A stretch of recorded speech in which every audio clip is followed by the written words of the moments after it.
Welcome back to the Shelley Cashman series Microsoft Excel 2010 complete video tutorial. This time we are on chapter 2, so if you made it this far, then congratulations. Hopefully you're not clicking on the wrong video. So in this video we're going to be covering entering formulas using the keyboard, entering formulas using point mode, applying the average, max, and min functions, and verifying formulas using the range finder. So before we get started, there are a few things we want to go over. As you can see, I have most of the data inputted already, so that's covered on pages EX71 to EX73, and then we're going to be starting the formula stuff around EX75. So go ahead, if you haven't entered that, start doing that already and come back with us when you're there. Okay, so we're going to move on. You might notice there are a few errors in our things here. So to review, we're going to edit this cell. So either I can highlight it and double click, change that to entering formulas. Or again, you can also use F2 to edit a cell. So while you were entering the data here, you might have also come across a few issues that I want to talk about. So the first one, if you didn't follow the instructions exactly as written in the textbook, just like me, then you might have noticed that this looks a little bit different from what you're seeing on page EX73, where you have the higher column here. So what you can do in order to fix that is go there, press F2 to edit, and then click your cursor where it says how it worked, and then press Alt Enter. And that will put your words on the next line, but within the same cell. So we'll click enter again, and right now it's hidden, but don't worry about that. Let's do the same for this cell beside. I'm gonna double click this time, move my cursor to there, hold Alt, press enter, let go of the Alt key, and press enter again. Now what I can do is adjust the height of this column, like so. And as you can see, hours worked and hourly pay rate show up on 2 lines now. Normally, if you follow the textbook as said, it should automatically adjust that row height for you, but here we're just fixing up a few errors. Another thing you might have noticed is the higher date column. Even though it asks you to enter in a 2-digit year, it's going to convert it into a 4-digit year. So don't worry about that. Just note that when you enter things, for example, this date that I haven't put in, 4/14/11, it's going to change it to the 4-digit date year because of some pre-formatting. If we want to change that later, we can, but in the meantime, we don't need to worry about that. So let's go ahead and finish entering the data for James Zika here. It's one dependent, and the hours worked, you'll also notice I enter 80.00. Those last 2 zeros get cut off. And the same with the pay rate column. Anything that's just 0 to the right tends to go off and disappear.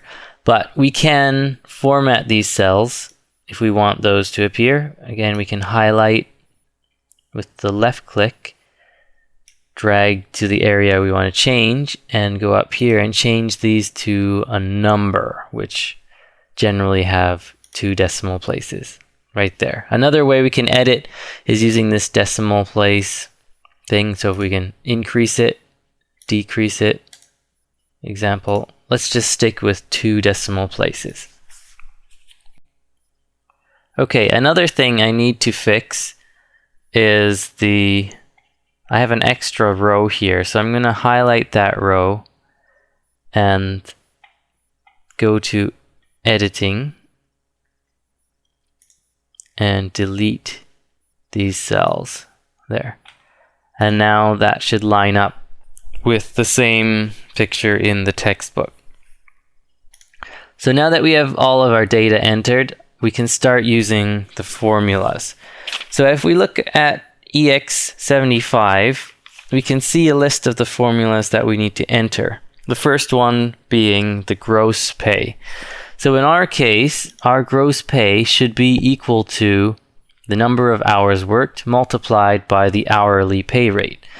So for this first employee, it's going to be 65.25 hours times $20.50.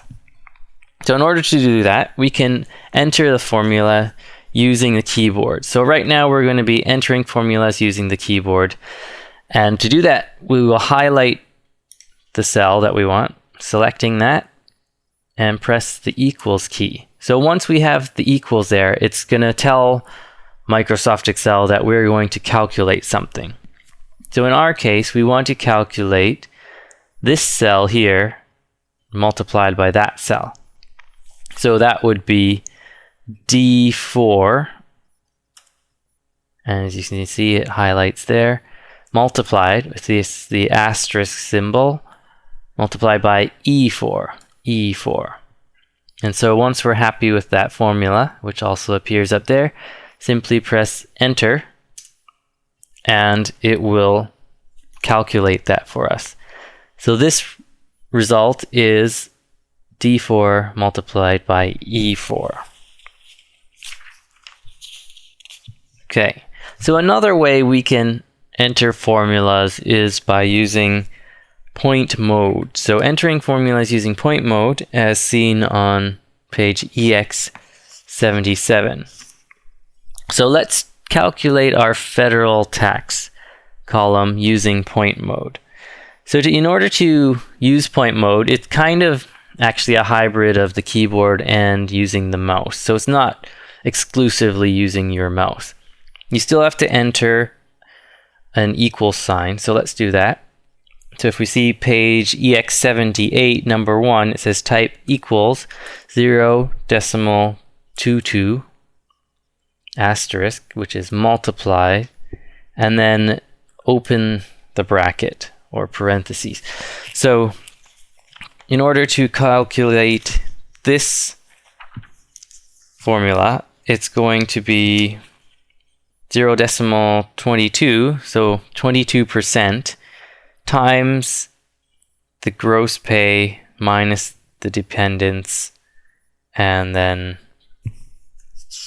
times 24.32. So that's what we want our formula to look like. So if we follow along on to number 2, we can now select that first bit. So we want to see what is our gross pay, right? So our formula again is 22% times, in brackets, the gross pay. So we want to select our gross pay here just by clicking on it, and it will write the formula, the name of the cell right there. And then we want to subtract the number of dependents, so we can click there and multiply it finally by 24.32. And to finish it off, we need to close off the bracket. And then press enter, and that will give us our federal tax that we're paying in this line. So again, if you note the use of the brackets, it follows the order of operations as we might have learned if we remember BEDMAS. So BEDMAS standing for brackets, exponents, division, multiplication, and then addition and subtraction. So everything in this B, the brackets, will be multiplied, calculated first, and then we will find the result multiplied by 22%. So in this case, we have C4, which is our number of dependents times 24.32. That's going to happen first, and then be subtracted from the gross pay. And then after that, it will be multiplied by the 22, decimal 22 or 22%, I suppose. Okay. So that's one way we can do a formula there. Another way, we can actually enter the formula into the formula bar if we should choose to do so. But let's go on to the next one, which is calculating the state tax. Okay, and for this one, we're going to select cell H4, hit equals 0.04, multiplication sign, and we want that to be multiplied again by our gross pay. So we just click that and press enter, and that should give us our state tax. Okay, so this time let's try using the formula bar to calculate the net pay. So just like entering it in the cell, we can select the cell, go up to the formula bar, hit equals, and we want this formula to equal basically the gross pay minus the two taxes. So this is going to equal gross pay. So we can use point mode again here, or simply type in F4. And so it's going to be the gross pay minus the combination of these two taxes. So here I'm going to use point mode, that tax plus this tax, close the bracket, enter. That is our net pay. Okay, and finally, we want to calculate the percentage of tax in column J here. In column J, if we look back at EX75, we can see the formula written nicely on that page is the federal tax plus the state tax, in brackets, divided by the gross pay. So here, you can use your favorite technique now to enter the formula. I'm going to use just typing it here, and it's going to be our federal tax. We're going to make a bracket, federal tax plus state tax, close the bracket, divided by the gross pay. So the divided by sign is this / here, the gross pay, and that will give us our percentage as a decimal. So if we want to change it to a percent, we can do that later. But right now we have our formulas all filled in for the first row. Now, instead of entering them all individually again in the next rows, we can continue with our little trick here. Remember this little black square in the corner?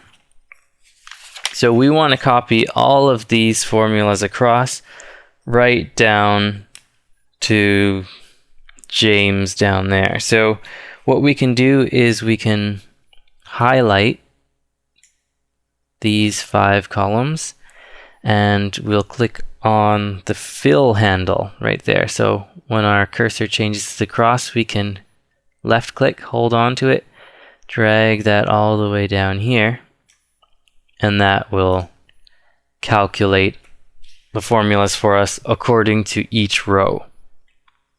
So again, we can click through and have a look and see how it's changing here according to the row. Okay, so now we are going to want to fill in this total line for the data we've entered. So again, to total something, there are a few ways to do this. We can use the sum key. So if we just click that, it's going to automatically sum up this column. So as you can see, it'll automatically enter the equals sign, the sum function, and then the range of cells, D4 to D12. So we can press enter, and that will sum that for us, give us the total. So again, if we want to do it manually, we can go here, press equals, type in sum. As you can see, it's automatically giving us some suggestions. And we're going to take the first sum and brackets, open the brackets, select E4, and then to select a range, we can either drag all the way down, or if I just select E4, I can hold Shift and then click at the bottom, and that will also give me my range. And I will close the bracket and press enter. Okay, so for the third one, let's try doing it a little bit more manually. So I'm going to press equals, sum, open the bracket, F4, so it highlights where it's starting, colon, which is the indicator for the range, F12, and then close the brackets. And that should give me the correct sum there. I'm not sure what's happening there. That's interesting. Okay, so again, if we want to copy this, we can highlight there, take the fill handle, right, and now we have the sums of all the columns. We might not need this last one, however, so I'm just going to go ahead, highlight that, and delete. Press the delete key on your keyboard.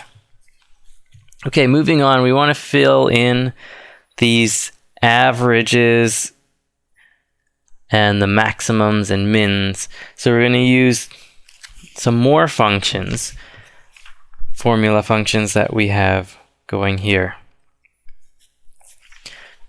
So looking at page EX84, we can start by highlighting or selecting the cell C14. So we'll go ahead, click on that.